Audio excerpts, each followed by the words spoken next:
Hello everyone, सभी का स्वागत है हमारे पहले वीडियो चैनल नहीं हमारे पहले यूट्यूब वीडियो चैनल पे नहीं हमारे अबे जल्दी बोल, कल सुबह पनवेल निकलना है। सो गाइस, जैसे कि हम सबको पता है इंडिया एक डेवलपिंग नेशन थी, मतलब है, पर अब और नहीं। क्यों? क्या हुई? क्योंकि इंडिया अब डेवलप्ड बन चुका है, सारे देशों को पिछाड़ के रख दिए, कोई टक्कर में नहीं है। अब वीडियो में आगे जाके बात करेंगे हम कि इंडिया ने कैसे बाकी देशों को पिछाड़ा, पर इंडिया की तरफ अब सब देखते हैं। अब लाइक कोई भी किसी और कंट्री को नहीं देखता, लाइक यूएसए, ऑस्ट्रेलिया, इन सबको नहीं देखता। अब इंडिया की तरफ देखा जाता है इंडिया की तरफ देखा जाता है कि भाई इंडिया का नेक्स्ट मूव क्या होगा, इंडिया क्या करेगा आगे। भाई साहब कुछ ज्यादा नहीं हो गया ये? पहले रोज इंडिया में किसी ना किसी कोने में कोई क्राइम हो रहा होता था। तुम चाहे पंजाब ले लो, कश्मीर ले लो, मणिपुर ले लो या बंगाल ले लो।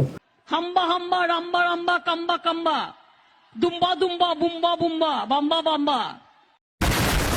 पर अब बिल्कुल नीट एंड क्लीन हो चुका है, हुसन का परा बन चुका है बिल्कुल इंडिया, और बिल्कुल जीरो टॉलरेंस हो गई क्राइम को लेके भाई।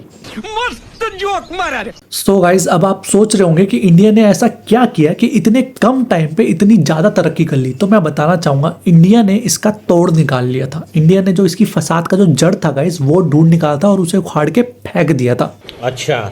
सो गाइज, इस पूरी फसाद का जो जड़ था गाइज, वो एक शो था जिसका नाम था इंडियाज गोट लेटेंट। जी गाइज, इंडियाज गोट लेटेंट, जो हम लोगों के आंखों के सामने होते हुए भी हम उसे पहचान नहीं पाए, अंधे बने घूम रहे थे। हम ये नहीं जान पाए कि यही वो चीज है जो इंडिया की तरक्की रोक रही थी। पर अब किसी को कोई घबराने की जरूरत नहीं है, क्योंकि इंडिया ने ये देश विनाशक शो बैन कर दिया। जी गाइज, ये शो बंद हो चुका है और अब इंडिया तरक्की कर चुका है। इतनी तरक्की कर चुका है कि बहुत ऊपर पहुंच गया। और ये मैं आसमान की ऊंचाइयों में बहुत ऊंचे, पूरा कोहरा ही कोहरा, इतना ऊपर पहुंच गया अब दिखता ही नहीं है भाई। 200 ज्यादा ले ले लेकिन लैंड करा दे। इस सफलता का श्रेय हमारे कुछ वरिष्ठ नेता लोगों को जाता है, जिन्होंने अपना पूरा तन मन धन लगा के ये माफिया नेटवर्क जो चल रहा था इसका पता लगाया और बंद करवाया, और हम लोगों को बर्बाद नहीं, हम लोगों का कल्याण किया। इन लोगों पे काम धाम तो होता नहीं, इन लोगों पे बहुत काम धाम रहता है भाई। यहाँ जाना होता है, वहां जाना होता है भाई, पैसे खाने नहीं, पैसे बांटने नहीं, पैसे गरीबों में दान करने होते हैं भाई। इनके स्टेट पे खुद भले कितने करप्शन हो, क्राइम रेट हाई हो, पर इन लोगों ने अपना पूरा फोकस इसी शो पे रखा।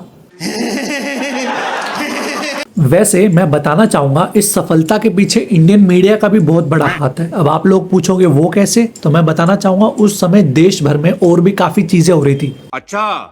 इंडियन मीडिया ने अपने आप को इस मुद्दे से भटकने नहीं दिया। इंडियन मीडिया इस बार चाह रही थी कि इंडिया की तरक्की करवा के रहेंगे, और उस समय क्या ही मुद्दे चल रहे थे। हाँ, महाकुंभ में कैसे इतने सारे लोगों ने अपनी जान गंवाई, पर क्या हो गया, भगवान ने बुला लिया, उन्हें स्वर्ग ही गए हैं, क्या हो गया ना। उनकी मृत्यु नहीं हुई है, सच कहें उनको मोक्ष मिला है। स्टेशनों में ट्रेनों के शीशे तोड़े जा रहे थे, क्या हो गया, शीशे टूटते रहते हैं, थोड़े बहुत सर फूटते रहते हैं, क्या हो गया ना, बड़ी बात थोड़ी ना है।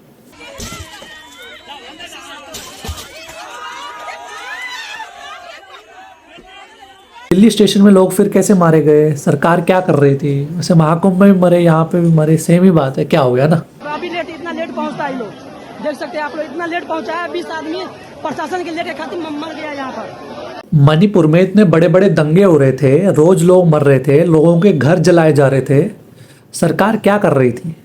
क्या है यार, दंगे तो रोज ही होते रहते हैं, नई बात थोड़ी ना है, पुरानी बात है ये तो, है ना।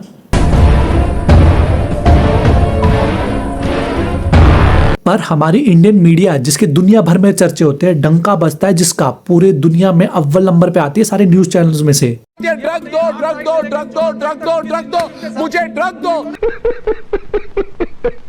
इन लोगों ने भटकने नहीं दिया अपना ध्यान इन छोटी मोटी फालतू सी खबरों को लेके। इन लोगों ने पूरा अपना आस्था पास्ता नाश्ता करके लगे रहे इस देश विनाशक शो के पीछे, और आखिरकार इसको एक्सपोज कर दिया। अब जबकि ये शो बंद हो चुका है, करप्शन और क्राइम रेट दोनों के दोनों ना के बराबर हो चुके हैं। अब दूर दूर तक कोई करप्शन या क्राइम नहीं दिखता भाई। अब किसी भारतीय महिला को डर नहीं लगता रात को अकेले निकलने से। उनको अब ये सोचना नहीं पड़ता कि उनके साथ कोई छेड़खानी करेगा या उनका रेप होगा, क्योंकि जो विदेशी महिला होती है अब उनके साथ ये सब होता है। British tourist has been raped in the national capital. We are learning as per information coming in. इस देश की नदियां जैसे कि गंगा और यमुना इतनी प्रदूषित थी, पर जैसे ये शो हम लोगों ने बैन किया, ऑटोमेटिकली ये नदियां इतनी स्वच्छ बन गई कि अब आप इसे पी सकते हैं और अपने बच्चों को भी पिला सकते हैं।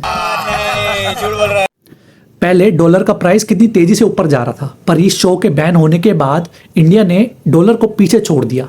$1 $100 के बराबर हो गया। मैं कब हो गया ये? इतनी तरक्की कहाँ लेके जाएंगे हम लोग भाई? पैसा ही पैसा होगा।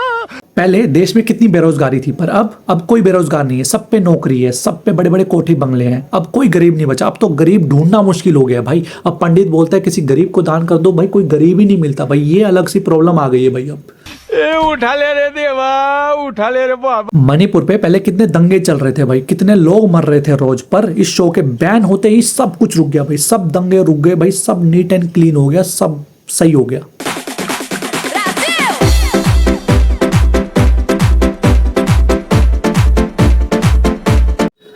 वेल डन इंडिया, ऐसी तरक्की करते रहो और हम आपको फिर मिलेंगे एक और ब्रांड न्यू वीडियो के साथ। तब तक ले टाटा, सी यू, बाय बाय।